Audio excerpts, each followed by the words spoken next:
Okay, itong darating na mga araw, maririnig na ang anunsyo ng arbitration panel sa The Hague tungkol sa China Sea issue and sinasabi na mananalo daw ang Pilipinas.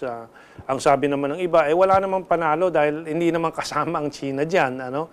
Ang sasabihin naman ng iba, ang panalo dyan Estados Unidos kasi sila ay may issue na pampresyo sa China pero ang totoo, nag-uusap ang Amerika at ang China tungkol sa daang bilyong mga negosyo sa dalawang panig. Ano? At sabi ng iba naman, nagagamit lang tayo na pang leverage laban sa China ng mga Amerikano. Sabi naman ni General Vic Corpus, no, retired general, delikado ang posisyon ng Pilipinas dahil andito na yung base militar ng Amerika, ay kung may magkamali, at nagkalabit o nagpindot ng anumang butones sa missile at nagpalitan yan, unang target dahil sa US bases here under EDCA, ang Pilipino ang masasakripisyo. Samantalang ang Estados Unidos, 10,000 milya ang layo dito sa rehiyon na to. Anong mga impressions mo? What are to be expected post-arbitration?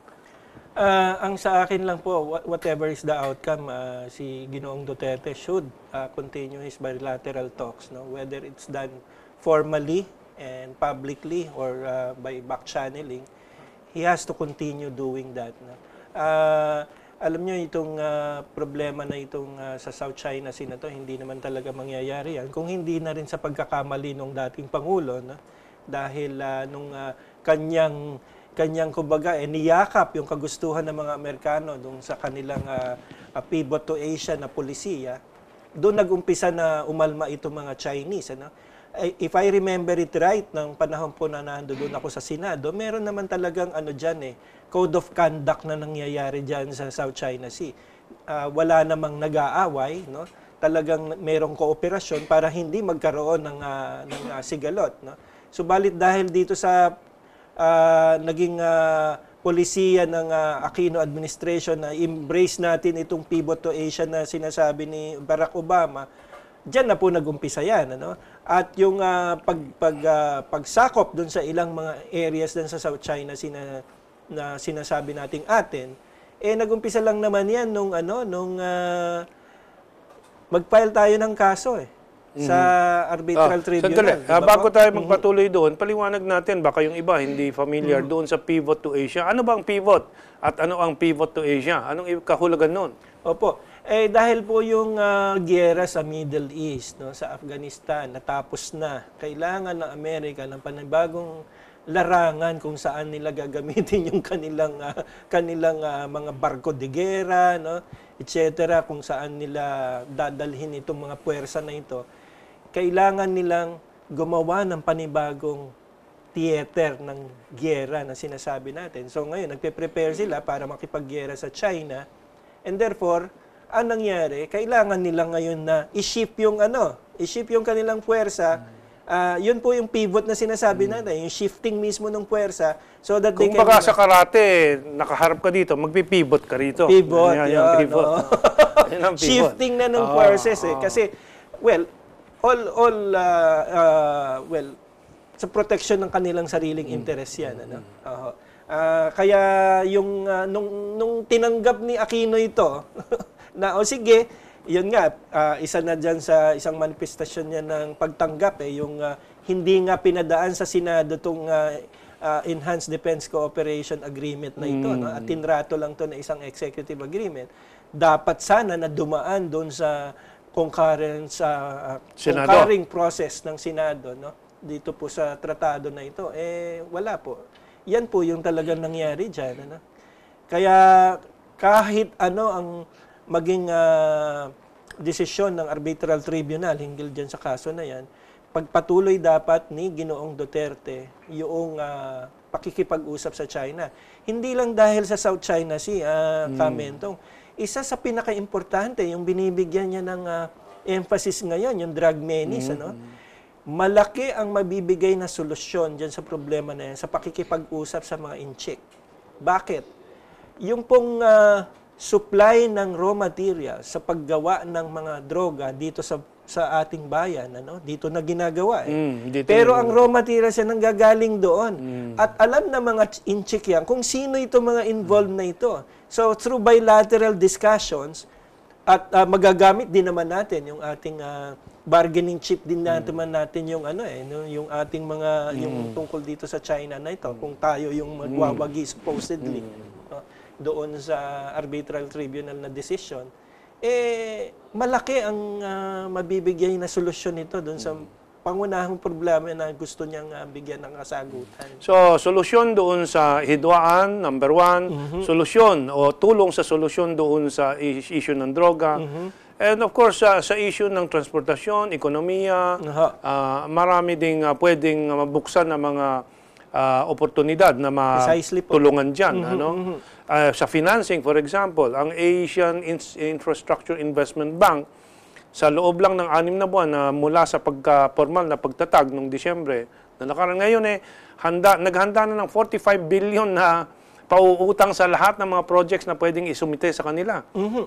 Not only that, even by bilateral arrangements, we can secure loans and grants from them, na magagamit natin sa maraming bagay, sa pangangailangan ng ating bayan. Ngayon, nag-anunsyo si Secretary Yasay through in an interview na naghahanap na nga sila ng isang special envoy para mag-back channeling sa China. Actually, sa isang press conference with retired Ambassador Encomienda, sabi niya, oxymoron yan. Kasi yung back channel, hindi pinag-uusapan yan. Hindi alam kung sinong nagba-back channel dapat. Kasi yan mga preparatory discussion para ihanda yung mga kasunduan para sa formal na pag-uusap. In other words, hindi ka pwedeng mag-usap na formal na walang paghahanda na tahimik at lahat ng mga dispute ay inaayos. Di ba? Kasi yan issue nung sabi back channeling ni Trillanes noong Scarborough Crisis at katraidoran daw yon, which is not true. The veteran diplomat na si Encomienda and Joe Romero, Ambassador Joe Romero, has said that that is standard in diplomacy. Mag-uusap muna na tahimik bago magiging formal yan. Para kung merong hindi pagkakasundo, inaayos muna, pinaplansya, o isasantabi, tapos yung formal, wala nang bastusan. Di ba? Parang nakangiti lahat, kamayan, pirma, ganyan lang naman yan . Yung isang bagay na dapat nang gawin ng pamahalaan ni Ginoong Duterte dyan, ang kamentong, yung pag-identify kung sino ang magiging... Pwedeng makipag-usap doon sa...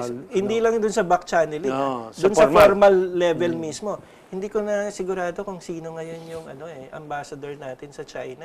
It's still Basilio. It's still Basilio. So, yung bang level na yon, yung si Ambassador Basilio is enough to manifest our desire. Yung halimbawa, tulad si Ambassador Basilio, formal siya, pero she would not have the trust and confidence and the power emanating from the office of the president. Iba yun. Kaya yung nagbaback channel, pagka naayos na yan, ibabalik kay presidente, si presidente magsasabi sa formal representative natin, ito na, formal na, nakasulat na, magsaseremonya na lang. Sa panahon na ito, kailangan na natin ina-identify yan . Ang problema ko lang sa lahat na to, mukhang positibo naman lahat si Duterte sa pakikipag-usap na, whether back channel or formal. Basta masimulan. Ang problema ko, ano ang reaksyon ng Amerikano? Alam naman natin ng Amerikano, marami pang mga leverage dito. At isang inaalala ko na simula na ng kanyang, yung kay Uncle Sam, na malikot na mga galaw, ay yung banta kahapon na inanunsyo ni Mayor Paulo, acting mayor ng Davao, Paulo Duterte, na may banta ang ISIS. Alam naman natin na ISIS ay creation ng Amerika. Ayun ang isang problema nga. Totoo po yun. Pero hindi dapat maging isang bagay na magbibigay ng takot kay Ginoong Duterte para ituloy niya kung ano yung nararapat gawin. We will have to deal with America. Well, in the same way, na dapat tayo makipag-usap din sa China. Hindi naman porque matagal na nating kaibigan ang Amerika, yun na lang at yun ang pagbibigyan natin. Kaibigan na May strings attached. hindi lang strings attached. May nakahawak na patalim sa likod mo. Lagi yung parang ganyan. Sige, imbis na nasa likod ng kamay. Parang ano naman tayo po ang dapat natin maging pulisiya. We should be friend to all and an enemy to none. No? Dito sa bagay na ito, kailangan kung paano tayo nakikipag-usap sa Amerika, ganun din tayo dapat makipag-usap sa China at kung sa iba pang mga bansa. No? Unang-una yung ating national interest ang importante.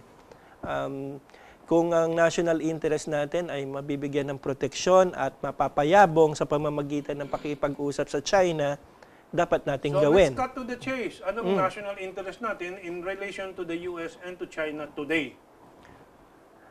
I don't know. You have to tell me. No, all of us Filipinos know Yes. that we want economic progress. Ang Precisely. ibang mga may interest na ang sabihin na atin ang Scarborough at yung China Sea at hindi yan sa China, their interest is also the economic wealth that the Filipinos can gain from it.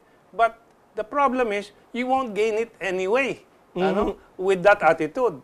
Kung si Deng Xiaoping at si Cory Aquino na may alok noong 50-50 tayo, tabi muna yung mga away na walang resolusyon kahit na 2 at 3 henerasyon.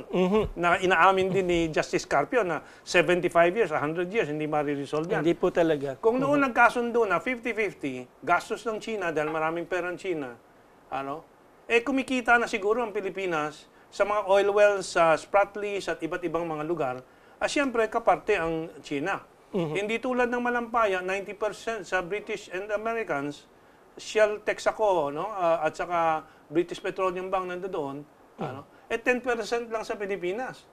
So ano ang national interest natin? Yung totoong makikinabang na o yung mga pangako na hindi at aminado ang lahat na hindi naman mangyayari.